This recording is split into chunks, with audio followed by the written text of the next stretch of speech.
Hello friends, welcome to my YouTube channel. Our today's topic is analysis of financial statement. What are the tools or techniques you will adopt it while you are adopting analysis of financial statement. वित्तीय विवरणों का जब आप विश्लेषण करते हैं तो आप लोगों ने विश्लेषण की टेक्निक को सीखा with the help of profit and loss account और बैलेंस शीट। ये कहा जाता है कि profit and loss account balance sheet व्यवसाय के expenses, losses, income, asset, liability, capital आदि आइटमों के बारे में आपको बता सकते हैं। It tells you about the profitability और financial position of a specific period of time. It does not tell you about the profitability condition, overall efficiency of the business, liquidity position of the business from different years. तो ये कहा जाता है कि जो comparative financial statement है या जो टेक्निक्स है वित्तीय विवरणों का विश्लेषण करने की जो टेक्निक्स हैं उनके द्वारा आप वित्तीय विवरणों का जब विश्लेषण करते हैं तो हमें व्यवसाय की बहुत सारी जानकारियां जो प्रॉफिट एंड लॉस अकाउंट और बैलेंस शीट से आपको पता नहीं लगती थी या जो अन्य टेक्निक्स आप अपनाते थे, जब एक साल का डाटा आप लेते थे तो उससे आपको नहीं पता लगती थी, अब आपको वो टेक्निकें भी पता लगती है जिससे आप व्यवसाय की स्ट्रेंथ और वीकनेस के बारे में जानते हैं। अब वो व्यवसाय की स्ट्रेंथ और वीकनेस के बारे में जानने के लिए आप सभी जानते हैं वित्तीय विवरणों का विश्लेषण की तकनीकों को अपनाते हैं, जिसमें आप लोग गूगल में पिछले वीडियो के अंदर मैंने आपको बताई थी भी किस प्रकार से जो है वित्तीय विवरणों का विश्लेषण करने की तकनीकें हैं, जिसमें सबसे पहली कंपैरेटिव फाइनेंशियल स्टेटमेंट थी, number 2 common size financial statement, number 3 trade percentage, trade analysis जिसको आप बोलते हैं, ratio analysis, cash flow statement, fund flow statement और ब्रेक इवन पॉइंट एनालिसिस। इस प्रकार से वित्तीय विवरणों का विश्लेषण करने की तकनीकें थी, जिसको मैंने आपको बताया था कि इन तकनीकों के नाम आपको बिल्कुल याद होने चाहिए। अब हम इन तकनीकों को बारी बारी से किस प्रकार से इसका विश्लेषण करते हैं उसके बारे में आपको बताएंगे।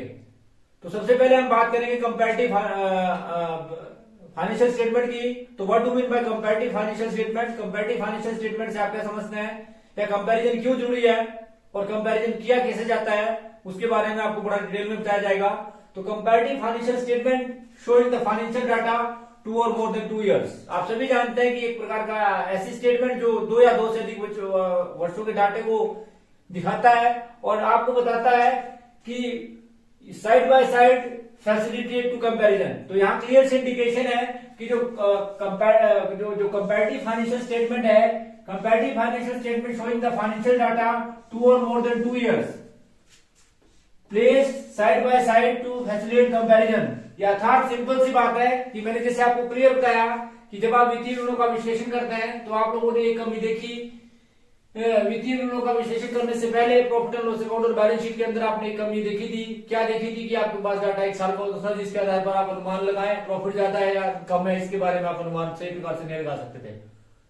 तो इस कमी को दूर करने के लिए हमने कंपैरेटिव फाइनेंशियल स्टेटमेंट को टेक्निक को अपनाया, क्योंकि आप सभी जानते हैं कि analysis and interpretation is also the main function of accounting, कि एनालिसिस और इंटरप्रिटेशन करना जो है बहुत जरूरी है। तो जिसके लिए हम कंपैरेटिव फाइनेंशियल स्टेटमेंट सबसे पहले टेक्निक को अपनाते हैं, जिसमें हमारे पास ये बोलते हैं कि 2 या 2 से अधिक वर्षों का डाटा दिया होता है जिसके आधार पर हम कंपैरिजन करते हैं। जनरली 2 ईयर का 2 इयर्स के डाटे के आधार पर हम कंपैरिजन करेंगे और टेक्निक्स के आधार पर हम कॉमन साइज के बाद जब हम अलग अगली टेक्निक अपनाएंगे तो हम 2 या 2 से अधिक वर्षों का डाटा भी लेंगे। तो बात आती है कि कंपैरेटिव फाइनेंशियल स्टेटमेंट में हम 2 वर्षों के डाटे के आधार पर ही वित्तीय विवरणों का विश्लेषण करते हैं। करते कैसे हैं दैट इज आल्सो इंपॉर्टेंट। ये बोलते हैं कि इसकी जो है कंपैरेटिव फाइनेंशियल स्टेटमेंट के फिर टूल्स, कंपैरेटिव फाइनेंशियल स्टेटमेंट के फिर अपने टूल्स हैं और वो कौन कौन से टूल्स हैं तो आप सभी जानते हैं। इसके टूल्स हैं नंबर 1 कंपैरेटिव बैलेंस शीट और number 2 comparative income statement. Comparative financial statement के 2 टूल्स हैं।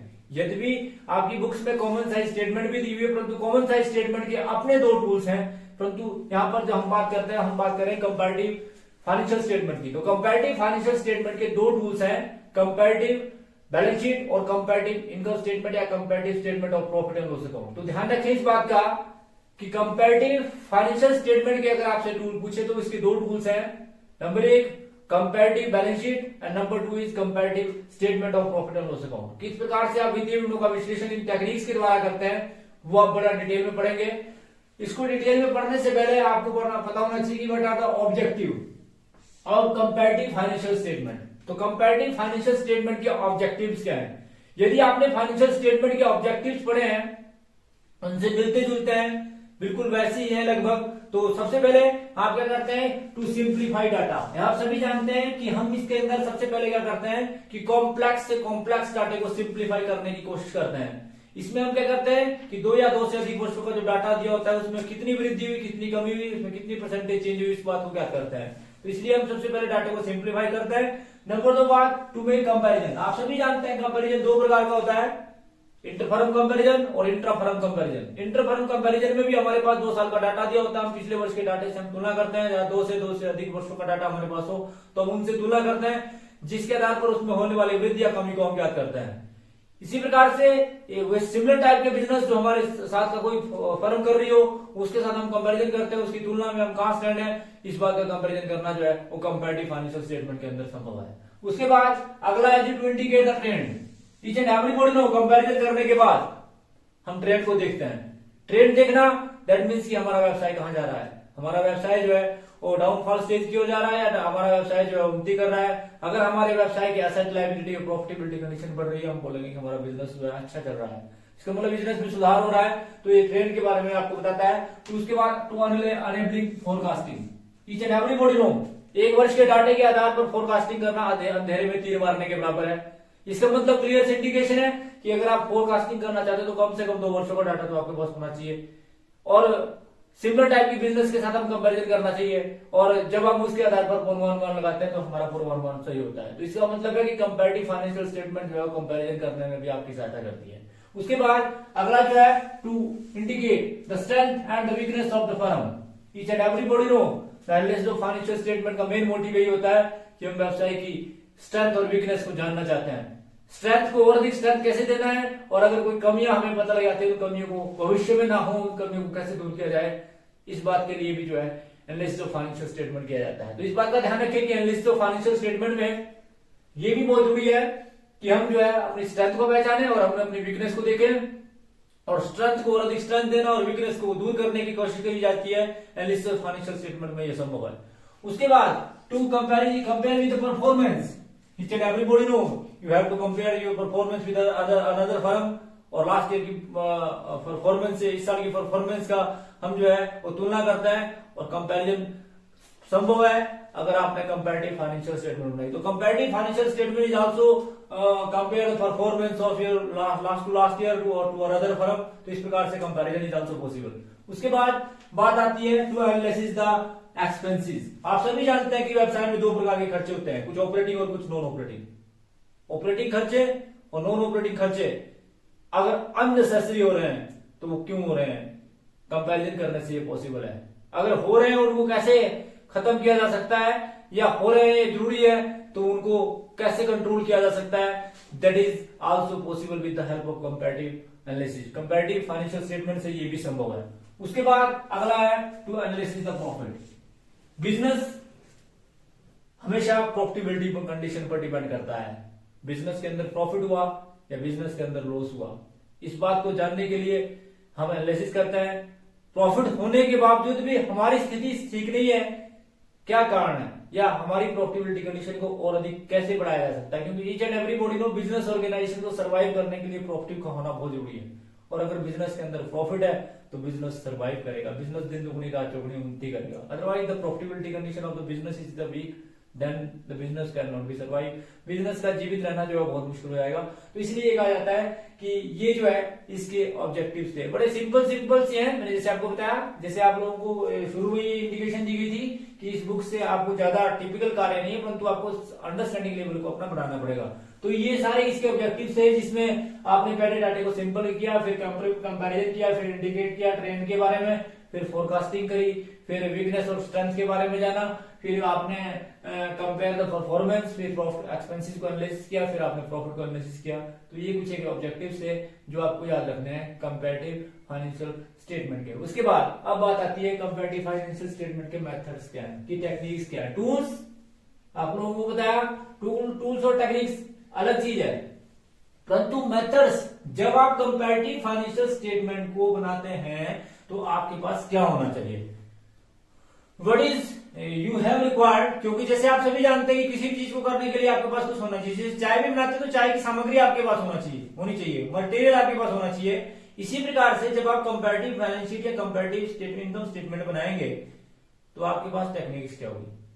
देखो one thing is very much clear, जैसे आप लोगों को बताया कि statement of profit and loss account और बैलेंस शीट के अंदर जो कमियां थी उस कमी को दूर करने के लिए सबसे कदम जो है वो कंपनी अमेंडमेंट एक्ट 2013 के अनुसार भी उठाया गया। उसके अंदर क्या किया गया, प्रत्येक कंपनी के लिए ये कंपल्सरी कर दिया गया कि आपको अपना प्रीवियस ईयर के फिगर के साथ करंट ईयर का फिगर या करंट ईयर के फिगर के साथ प्रीवियस ईयर का फिगर दिखाना जरूरी है। तो दैट मीन्स कि जो डीमेरिट्स आज तक बैलेंस शीट और प्रॉफिट एंड लॉस अकाउंट के अंदर थे उन डीमेरिट्स को खत्म करने के लिए कंपनी अमेंडमेंट एक्ट 2013 ने परफॉर्मा दिया। वर्टिकल फॉर्मेट के अनुसार बैलेंस शीट आपको बनानी पड़ेगी और वर्टिकल फॉर्मेट के अनुसार आपको करंट ईयर के फिगर के साथ साथ प्रीवियस ईयर के फिगर को दिखाना होगा। इसी प्रकार से प्रॉफिट एंड लॉस अकाउंट का भी एक फॉर्मा दिया हुआ है जो आप लोगों को बताया था कि company act 2013 section 129 schedule 3 part 1 के अनुसार statement of profit and loss account का प्रोफॉर्मा है और शेड्यूल 2 पार्ट 2 के अंदर जो है शेड्यूल 3 पार्ट 2 के अंदर जो है वो स्टेटमेंट ऑफ बैलेंस शीट का प्रोफॉर्मा दिया हुआ है, साथ बैलेंस शीट का प्रोफॉर्मा दिया हुआ है। It is very much clear, आपको पता है, मतलब आप लोगों को पहले ही बताया है। इसका मतलब उस कमी को दूर करने के लिए कंपनी अमेंडमेंट एक्ट 2013 के द्वारा भी जो कदम उठाए गए। अब बात आती है कि जब आप एनालिसिस ऑफ फाइनेंशियल स्टेटमेंट करते हैं, what are the techniques you will adopt, कि आप कौन सी टेक्निक्स को अडॉप्ट करते हैं जब आप वित्तीय गुणों का विश्लेषण करते हैं।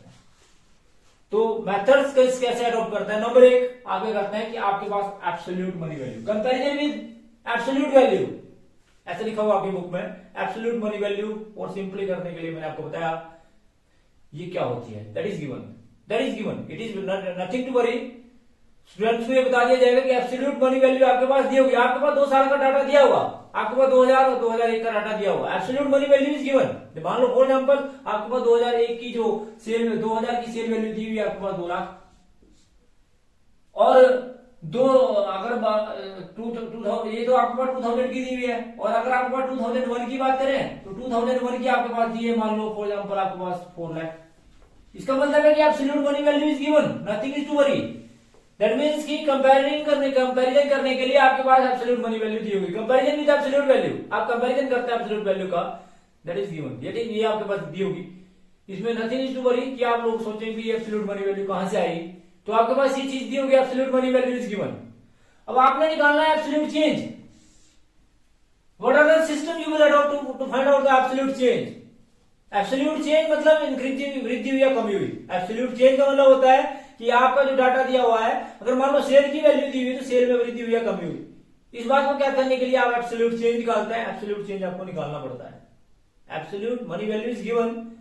ध्यान रखें ये चीज जो है आपको हर टेक्निक्स के अंदर पता होनी चाहिए, ये चीजें जो आपके पास होनी चाहिए, हर मेथड्स में यही चीजें अपनाई जाएंगी बार बार। तो मैंने जैसे आपको बताया एब्सोल्यूट चेंज में आप क्या करते हैं, करंट ईयर के फिगर से प्रीवियस ईयर के फिगर को घटाते हैं। जैसे करंट ईयर का फिगर है 4 लाख, करंट ईयर का फिगर कितना है 4 लाख और प्रीवियस ईयर का फिगर कितना है 2 लाख। इसका मतलब है जो एब्सोल्यूट इंक्रीज कितना हुआ ₹2 लाख। इसका क्लियर इंडिकेशन है कि जो वृद्धि हुई वो कितनी हुई 2 लाख की। तो इसका मतलब है कि करंट ईयर के फिगर से प्रीवियस ईयर का फिगर घटाया जाएगा, करंट ईयर के फिगर से आप प्रीवियस ईयर के फिगर को घटाएंगे। अगर करंट ईयर का फिगर कम है, मान लो फॉर एग्जांपल ये 1 लाख होता तो -1 लाख आता ऑटोमेटिकली, ठीक है जी। और तो इसका मतलब यहाँ पर ऐसी है कि आपको एब्सोल्यूट चेंज निकालना भी आ गया। आप क्या करते हैं, करंट ईयर के फिगर से प्रीवियस ईयर का फिगर घटाते हैं जिसमें आपके पास एब्सोल्यूट चेंज की वैल्यू आ जाती है। इसका मतलब you have to find the value of absolute change, आपका निकाल सकते हैं, आपको इसमें ज्यादा चिंता करने की कोई बात नहीं है। उसके बाद एब्सोल्यूट चेंज निकालने के बाद आप परसेंटेज चेंज निकालते हैं। What are the system you will adopt while you are calculating a percentage change. ये 3 चीजें बड़ी मेन है, और चीजें भी मेन है, बट जो 3 चीजें ये मेन चीजें हैं कि जो आपको पता होनी चाहिए। एब्सोल्यूट चेंज कैसे निकालते हैं, एब्सोल्यूट वैल्यू, एब्सोल्यूट इंक्रीज और डिक्रीज, हमारे पास फार्मूला होता है एब्सोल्यूट इंक्रीज और डिक्रीज। जो आपका एब्सोल्यूट इंक्रीज और डिक्रीज हुआ या इंक्रीज होगा या डिक्रीज होगा, divide by absolute value of previous year multiply by 100। इस प्रकार से जो है आपका निकालते हैं, ये निकालते हैं कि आपके पास कितना वृद्धि या कितनी कमी और उसका परसेंटेज चेंज निकालते हैं। तो परसेंटेज चेंज निकालने के लिए फार्मूला होता है एब्सोल्यूट इंक्रीज और डिक्रीज। एब्सोल्यूट इंक्रीज और डिक्रीज आपने निकाल दिया, ये आपके पास 2 लाख रुपए इंक्रीज आया।